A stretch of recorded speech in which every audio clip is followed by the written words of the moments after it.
Ya ampun, sekarang aku harus menaruh tas di bawah kaki lagi. Kenapa ruang di kompartemen kabin tidak pernah cukup sih? Malangnya kamu harus mengeluh soal kompartemen kabin yang sempit lagi. Nah, saya juga sering mengalaminya. Mari kita cari tahu penyebabnya. Tujuan maskapai cuma menyediakan sedikit ruang di kompartemen kabin adalah agar mendapatkan lebih banyak uang dari sewa bagasi.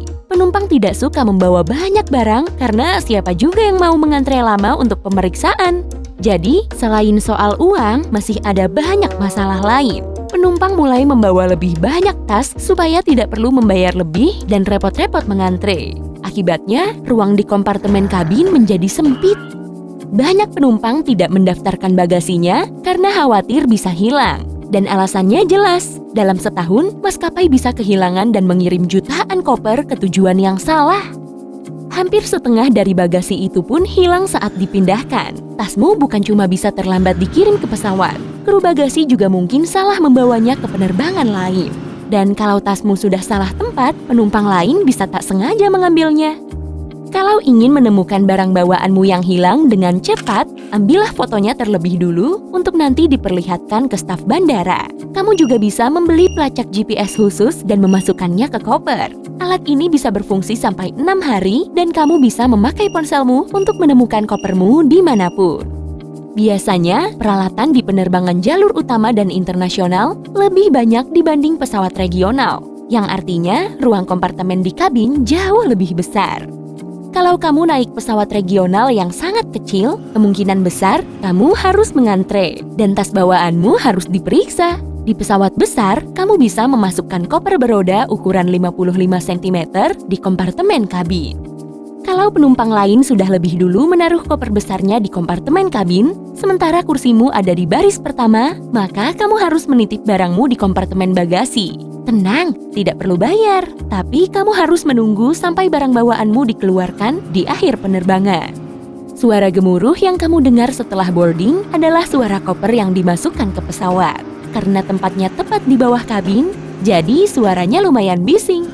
Staf bandara membawa koper yang tidak diambil ke pusat khusus. Jika pemiliknya tidak datang dalam rentang 3 bulan, barang-barang di dalamnya akan dijual di toko khusus. Di sana, kamu bisa menemukan pakaian, perhiasan, dan perangkat elektronik. Selain itu, semua harganya diskon besar. Baik, mari kita beralih dari bagasi ke beberapa pertanyaan lain. Kursi di sebagian besar pesawat diwarnai biru karena warna ini membuat orang tenang, serta gampang dibersihkan. Karbon dioksida yang dilepaskan di tanah memengaruhi penerbangan. Makin banyak karbon dioksida di atmosfer, turbulensi di udara pun makin keras. Turbulensi adalah udara hangat yang bergerak ke atas di depan jalur pesawat. Udara hangat selalu naik dan mengangkat apapun yang menghalanginya. Dalam hal ini, pesawat terbang. Saat kepulan udara hangat habis, kita menukik turun seperti di roller coaster. Omong-omong, sebagian besar turbulensi tidak dirasakan oleh penumpang. Petir juga berbahaya bagi pesawat. Namun, jika sambaran petir mengenai pesawat, penumpang tidak akan merasakannya. Seluruh pesawat dilapisi lapisan aluminium yang mengalirkan arus listrik dan menghalanginya masuk. Perlindungan ini diuji menggunakan simulator petir. Nah, salah satu cara terbaik untuk mengatasi rasa takut saat turbulensi adalah dengan mencoba menulis sambung memakai pulpen di buku. Kalau mau lebih baik, gunakan tanganmu yang tidak dominan. Satu kaca depan atau bingkai jendela Boeing 747-400 setara harga BMW baru. Dalam penerbangan jarak jauh, pramugari bisa bekerja sampai 16 jam sehari. Itu sebabnya, beberapa pesawat dilengkapi kamar tidur kecil tempat kru pesawat bisa tidur. Jendela pesawat dibuat bundar di sisinya agar tekanan udara tersebar merata. Jika jendela pesawat berbentuk persegi, tekanan udara yang kuat akan menumpuk di sudut-sudut jendela, membuatnya retak dan tekanan kabin menjadi meningkat. Setiap pesawat komersial bisa terbang dengan aman cuma dengan satu mesin. Namun tetap, hilangnya mesin kedua bisa mengurangi jarak penerbangan, tapi pesawat memang dirancang dan diuji khusus untuk kondisi ini. Berkat desain aviasi sempurna, sebagian besar pesawat bisa terbang sangat jauh meski semua mesinnya rusak. Kita biasa menyebutnya meluncur. Apa kamu berpikir bisa menjauh dari banyak orang kalau sembunyi di toilet pesawat? Sayangnya, pintunya bisa dibuka dari luar. Namun karena alasan keamanan, pintu ini cuma boleh dibuka oleh kru kabin. Asap putih yang ditinggalkan pesawat di langit adalah karbon dioksida dari air yang terkondensasi. Cairan ini dilepaskan saat bahan bakar pesawat terbakar. Pada dasarnya, ini adalah awan uap air, mirip saat kamu menghirup udara dingin. Di langit, udaranya selalu dingin, tidak peduli apapun musimnya. Meski dingin, kondisi pesawat di jarak yang tinggi mirip dengan kondisi gurun Sahara. Semua ini karena kelembapannya sangat rendah. Setiap jam mengudara, cairan di tubuhmu berkurang 1 gelas.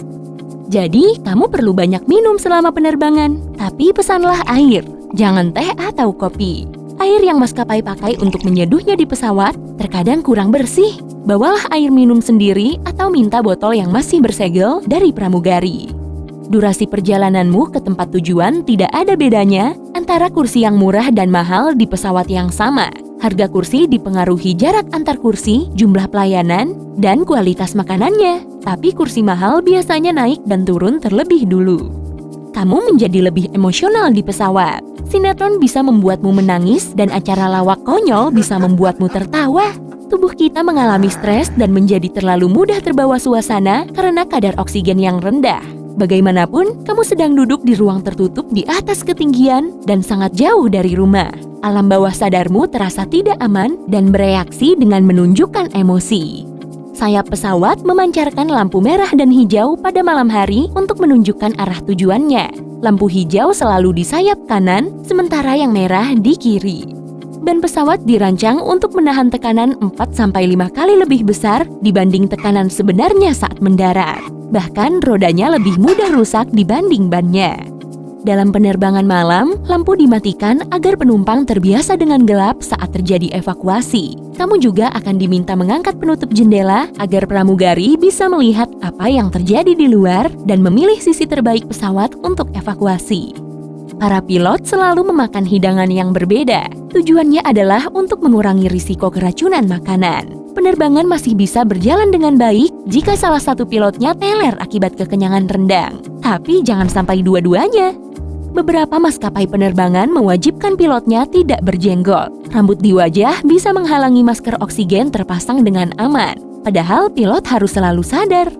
Meski langka terjadi, masker oksigen bisa dikeluarkan karena perubahan tekanan udara kabin. Terkadang terjadi dekompresi atau masalah lain juga di kabin. Agar penumpang tidak merasakannya, masker oksigen dikeluarkan. Lalu pilot menurunkan pesawat agar penumpang bisa bernapas normal lagi. Omong-omong, masker ini cuma menampung oksigen yang cukup untuk 15 menit. Tapi durasi ini sudah cukup bagi pilot untuk turun ke ketinggian yang lebih aman. Dan terakhir, meja nampan di depanmu sebenarnya kurang bersih. Kamu pasti tidak bisa membayangkan apa yang ditaruh orang lain di sana. Mulai dari kaki sampai popok, sebaiknya semprotkan disinfektan dulu sebelum digunakan. Hey, jika kamu belajar hal baru hari ini, klik tombol suka di video ini lalu bagikan pada teman-temanmu. Inilah beberapa video menarik lainnya yang bisa kamu tonton. Klik saja video di salah satu sisi layar. Dan ingat, tetaplah di sisi terang kehidupan.